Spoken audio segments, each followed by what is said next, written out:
Oi pessoal, seja bem-vindo a mais um vídeo aqui no canal. Hoje nós vamos discutir sobre a sexualização da infância nesse mundo contemporâneo. Então, a adultização, a sexualização das crianças e adolescentes é um eixo temático muito importante. Vamos debater aí possíveis contextos, argumentos, caminhos argumentativos, intervenções para a sua redação, para enriquecer todo o seu repertório, para que você tenha um bom repertório na prova. Já se inscreve aqui no canal se você é novo por aqui, se nunca viu um vídeo da gente. Toda semana a gente tem proposta.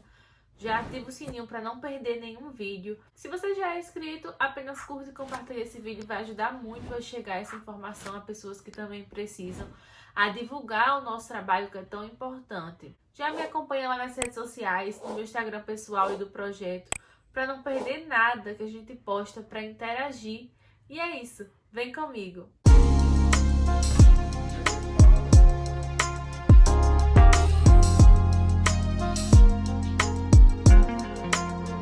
Antes de começar esse vídeo, gostaria de falar que se você for aqui no link da descrição, você acha a proposta de redação sobre esse tema. Então, mais importante do que ver só a frase tema, é você entender o que a proposta está querendo dizer. Lá tem todos os textos motivadores, tudo bonitinho para você. Você também vai encontrar na descrição um link que te leva a um grupo do Telegram, que é um grupo de redação que a gente tem, que tira dúvida, que posta as propostas semanais e também fazemos correção, né? Eu faço correção gratuitamente, baseado no que eu acho sobre a redação do Enem. E muita gente tem gostado bastante. Deixando isso já bem explícito, vamos agora falar mais sobre o tema. Eu sempre falo, a primeira coisa que você tem que fazer quando pegar uma proposta é interpretar o tema. O que ele está pedindo, para não fugir do tema e você saber quais caminhos argumentativos você pode usar.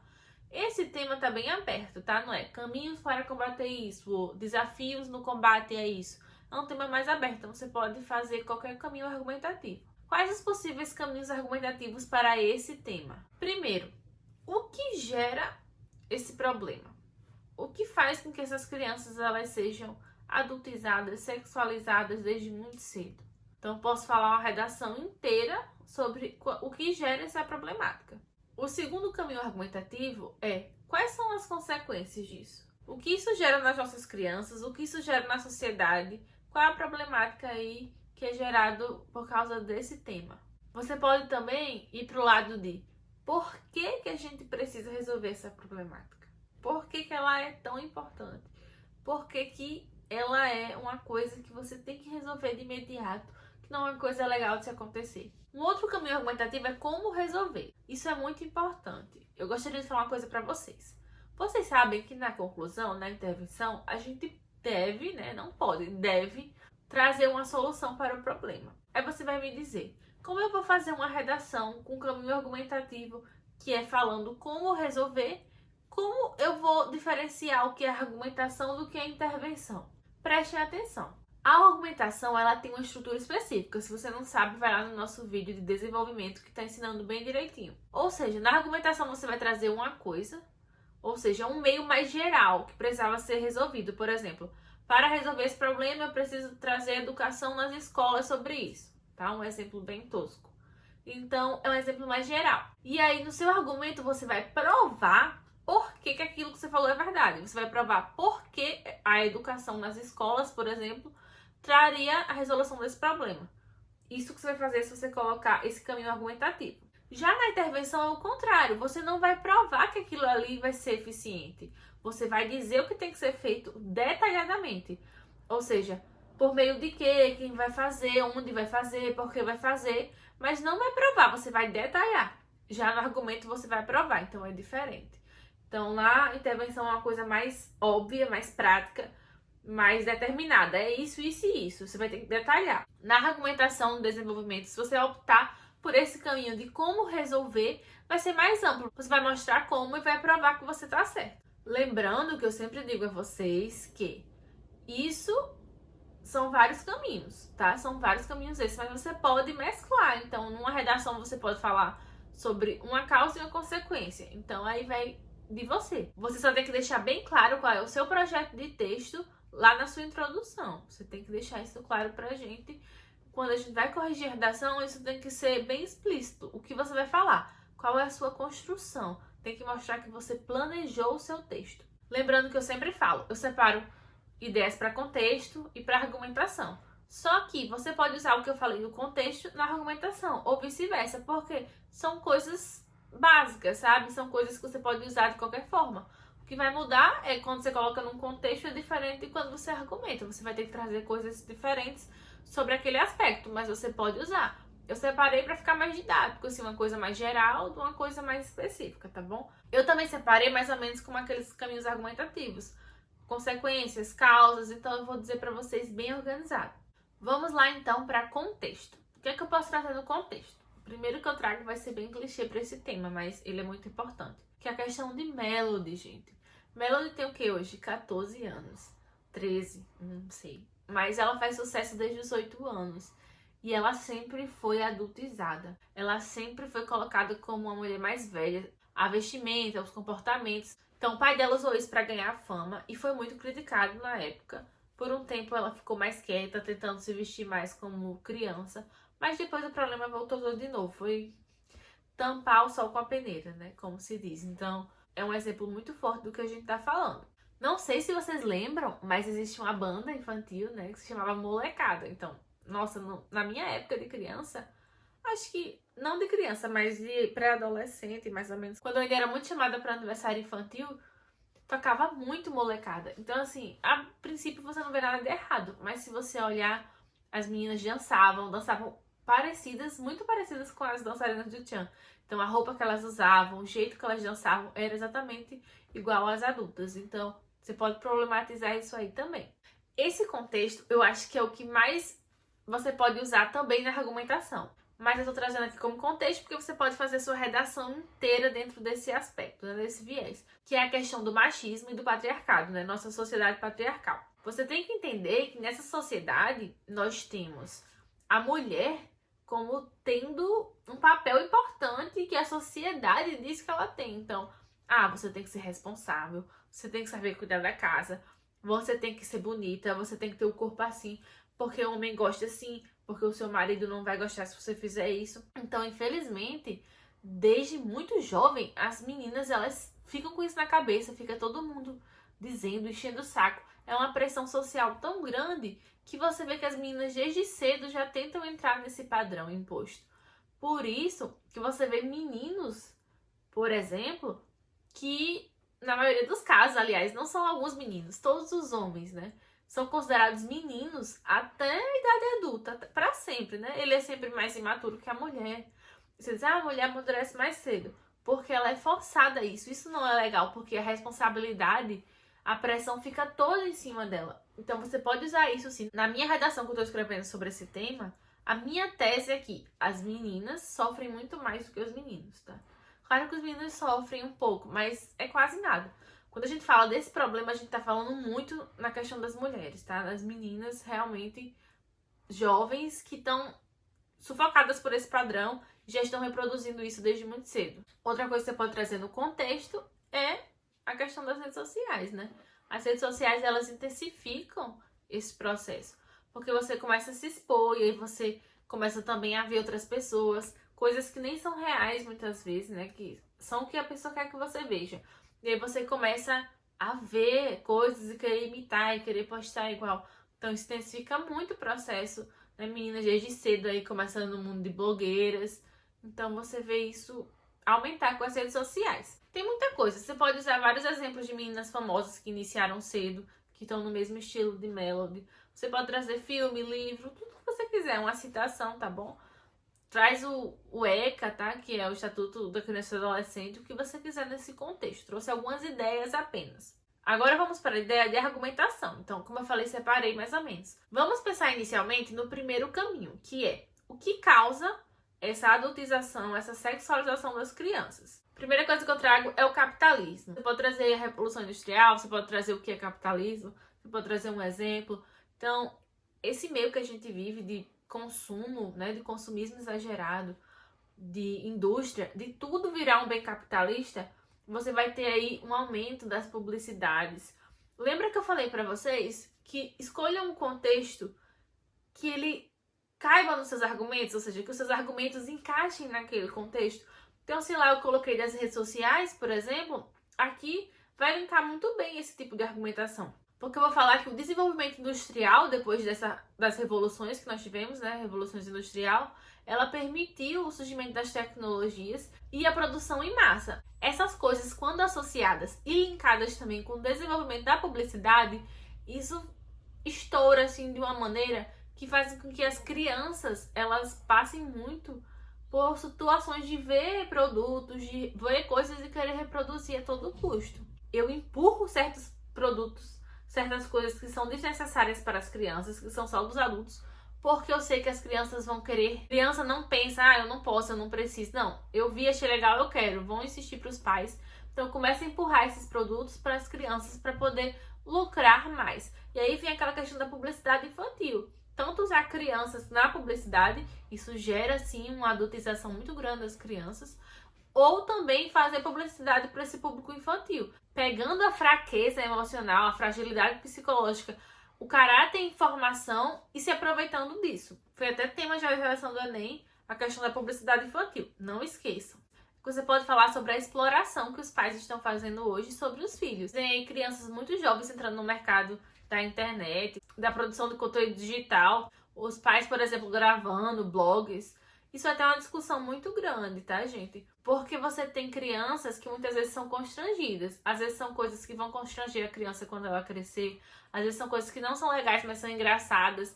E aí os pais vão expondo aquilo na internet sem consentimento da criança. E depois isso pode gerar um problema muito maior no futuro para o psicológico dessa criança. A gente pode ver por esse lado e também o lado de crianças que são exploradas na TV, em várias redes, pelos pais para ganhar dinheiro. Aí vocês podem trazer o caso de qualquer conhecido que vocês tenham aí nas redes sociais, na TV, que vocês acham que podem se encaixar assim aí. Você tem também a questão dos pais ausentes. Tanto ausentes na vida do jovem, da criança. Por quê? Porque os pais precisam estar presentes, eles precisam ser amigos, os filhos precisam confiar. Os pais precisam dialogar com os filhos, mostrar o que é certo, mostrar o que é errado, mostrar que o filho pode confiar nele, não precisa ter medo, porque assim o filho vai contar, vai expor tudo o que faz, que pensa. E os pais precisam controlar sim. Não é controle de dizer, você só pode fazer isso, não pode fazer isso, você só vai fazer o que eu quiser. Não é esse tipo de controle. A gente tá falando de controle de olhar, observar, ver como o filho começa a postar algo, ver o que o filho quer comprar para vestir, para usar.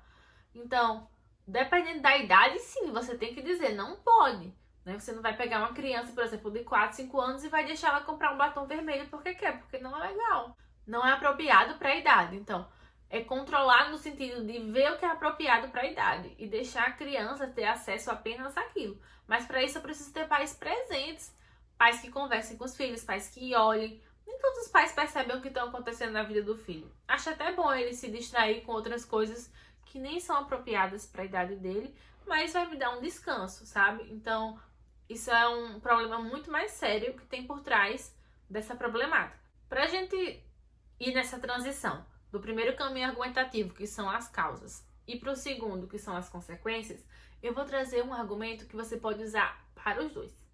Ele tanto pode ser considerado a causa como a consequência. Talvez ele já seja consequência de uma mentalidade social, mas ele faz perdurar isso na sociedade. Ou seja, ele faz que as próximas gerações continuem com esse processo. Então é um ciclo sem fim. Você pode então pensar como causa ou como consequência, que é a questão da pedofilia enraizada com a indústria pornográfica. A pedofilia enraizada causa a indústria pornográfica do jeito que ela é ou vice-versa. Vocês têm que entender que tudo bem, a gente sabe que é proibido menores de idade participarem desses vídeos.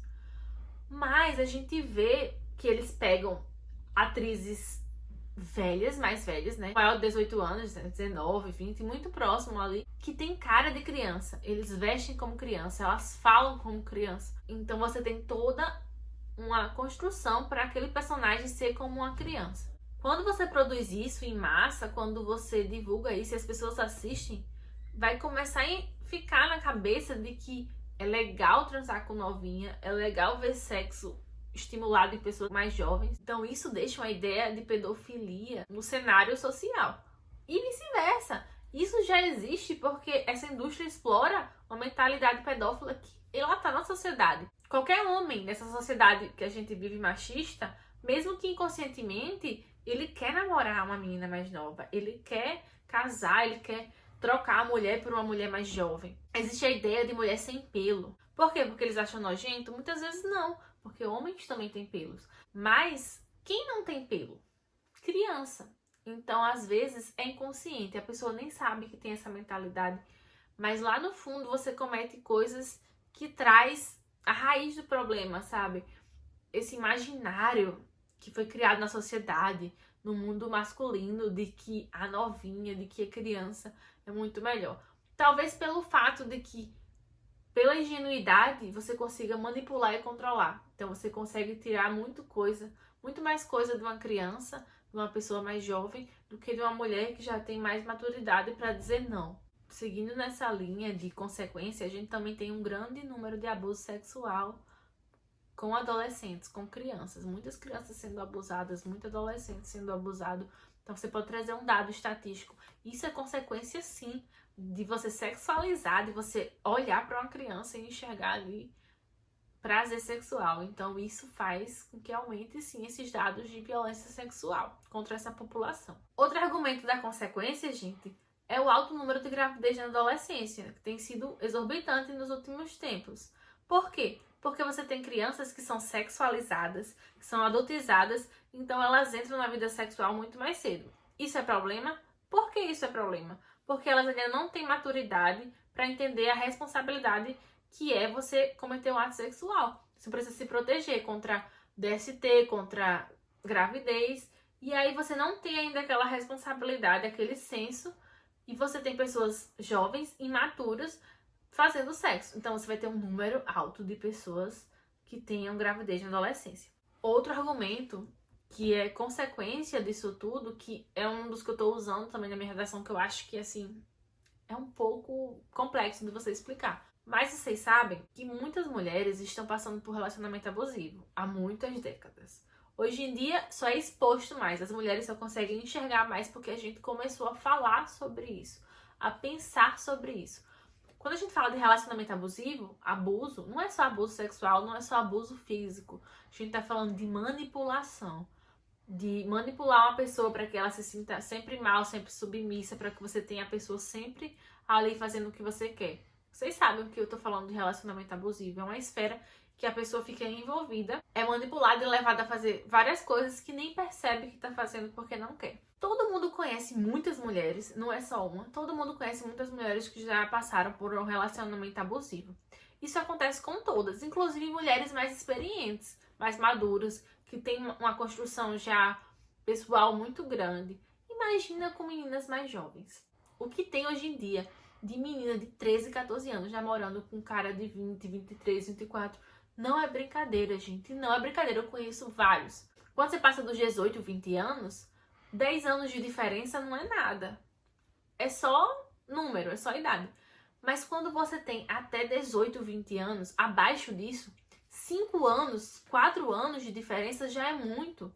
Porque aquela pessoa está crescendo, aquela pessoa passou, por exemplo, de 12 anos, que é uma criança ainda, para 16, já é outra coisa, já é um adolescente que já tá quase na idade adulta. Você, claro que vê a diferença já de um adolescente de 16, 17 anos para um adolescente de 13, 14. Você imagina uma pessoa de 23, 24 anos, um homem que já é mais experiente, desde os seus 15, 16, que já namora, que já tem vida sexual ativa, namorar com a menina de 12, 13, 14, 15. Isso é um absurdo, eu acho, assim. Pensem que essas meninas são muito mais frágeis. Ela vê aquele homem mais velho, eu tô namorando com um homem mais velho, ele diz que é porque eu sou mais madura do que as meninas da minha idade. Então ele gosta de mim, que eu sou madura. A pessoa enxerga como uma figura superior, tem mais poder, ele é mais maduro, ele entende mais da vida. Sou só uma menina novinha que ele tá namorando. Existe uma fragilidade emocional, um apego maior. Você tá construindo ainda a sua ideia, você tá construindo quem é você, seu caráter, seus pensamentos,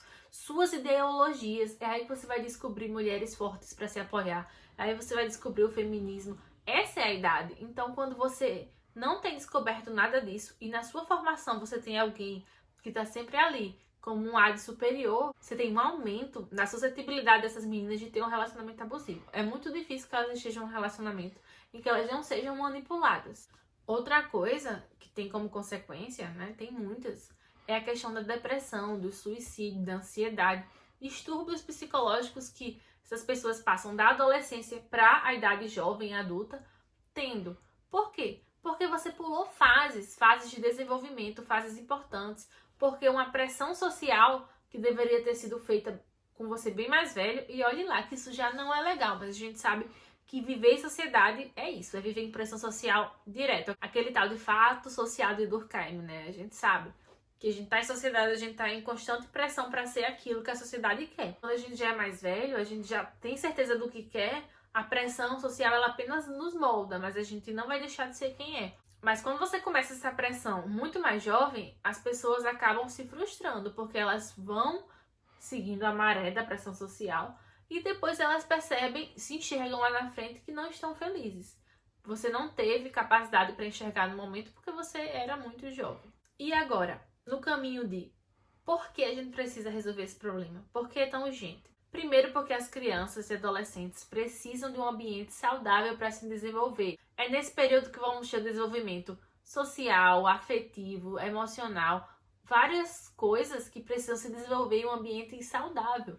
Por isso que a gente tem o Estatuto da Criança e Adolescente, que você pode trazer como referência nesse tipo de argumento. Porque as crianças elas precisam ser protegidas para que elas possam ter um meio seguro para se desenvolver. Se eu não dou isso, várias áreas desse desenvolvimento vão ser afetadas. E a gente vai ter adulto com muito problema, gente. Muito problema mesmo. Outra coisa que prova porque isso é urgente. As crianças de uma sociedade, elas determinam a esperança, o futuro daquela nação, daquela sociedade. Se hoje a gente já vê os problemas tão difíceis, se hoje a gente já vê tão pouca esperança de melhorar o que a gente já tem, imagina se a gente não tiver fé que as nossas crianças vão ser diferentes. Se a gente não enxergar a esperança, a gente não vai tentar mudar nada na sociedade. As crianças, elas já estão iguais a mini adultos. Isso não pode acontecer. Crianças não são mini adultos. Crianças são crianças.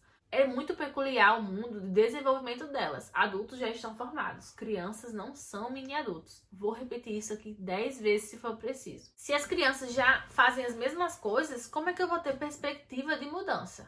E aí, o que é que eu posso fazer, né, naquele último caminho, que é o que eu posso fazer? Primeiro, eu preciso dar um ambiente seguro a essas crianças. Eu preciso dar opções de lazer. Um ambiente seguro que tenha educação, que tenha acolhimento, que elas se sintam seguras para poder desenvolver todos os seus sentidos afetivos, toda a sua personalidade. Elas precisam se sentir à vontade, precisam saber que pode fazer o que quiser, pode tirar aquela energia para poder crescer, já que elas não vão estar preocupadas com a insegurança daquele meio. Então eu tenho que dar opções de lazer, como eu já falei, educação, eu preciso dar segurança, tudo isso para que elas possam crescer de uma maneira saudável. E o outro argumento, que é como você pode resolver, é a questão de você não ver a criança como um mini adulto. Já mencionei, mas isso pode ser sim como um argumento de o que eu tenho que fazer. Eu tenho que enxergar a criança como um ser individual e peculiar. Não é a mesma coisa de eu falar sobre um adulto, tá? Eu tenho que entender que estágio de desenvolvimento que uma criança tem, como é preciso ela ser tratada de uma maneira diferente. Aí eu posso trazer como referência nesse argumento aquela questão de equidade e igualdade. Igualdade é você dar a mesma coisa para todo mundo. E equidade é você dar coisas diferentes, mas que sejam justas com o que as pessoas precisam. Então, isso é bem interessante. Quanto à intervenção, eu trouxe os agentes que são responsáveis pelos problemas. É quem vai resolver. Então, eu trouxe pais, governo e mídia. Vamos ver o que a gente pode tirar disso aí. Os pais, então, primeiro podem dar esse ambiente seguro e controlado que a gente falou. Tem que ver o que veste, tem que ver o que faz, tem que ver o que posta. Tem que estar sempre tornando aquilo mais seguro possível. Segundo, os pais também podem estar mais presentes. Então, a maioria dos problemas com essas crianças é porque os pais não enxergam o que está acontecendo. Estão ocupados nas redes sociais, estão ocupados trabalhando, estão na correria do mundo moderno e não percebem o que está acontecendo na sua própria casa com o seu próprio filho. A outra coisa é orientar. Existem pais que não conversam com seus filhos, que impõem respeito através de um medo. Isso não é o mais adequado. A criança não precisa ter medo do adulto, porque se ela tiver medo, ela não vai contar nada, ela vai fazer tudo escondida. Isso não é legal. Eles têm que confiar nos pais, eles têm que ser amigos, eles têm que conversar, dialogar sobre qualquer problema abertamente. Orientar de perto como um amigo e não como uma pessoa que eles têm medo. O que a mídia pode fazer? Evitar propagandas para o público infantil e com o público infantil que tragam essa questão, que aumentem essa problemática. Tem que ter um filtro maior nisso aí. O que as redes sociais, também trouxe as redes sociais. É como se fosse a mídia, né? Porque a rede social não deixa de ser mídia. Mas especificando, ele também pode ser agente, né? Facebook, Instagram, Twitter. Eles precisam colocar uma idade mínima, mas que funcione. A gente sabe que tem muitos que têm idade mínima, mas qualquer um bota qualquer idade lá, né? Tem que ser fiscalizado, regulamentado direitinho isso. E, por exemplo, eu posso deixar uma menina de 14, 15 anos ter um Instagram? Posso. Mas eu, então, preciso filtrar, né? O Instagram precisa filtrar que tipo de conteúdo ela posta, que tipo de conteúdo aparece pra ela. Então, não é só deixar ou não estar na rede social. É o que a gente vai encontrar dentro dela. O governo, o que ele pode fazer? Primeiro, endurecer as leis, né? Nesse caso, o que o governo pode fazer é isso. Contra a pedofilia, contra abuso sexual.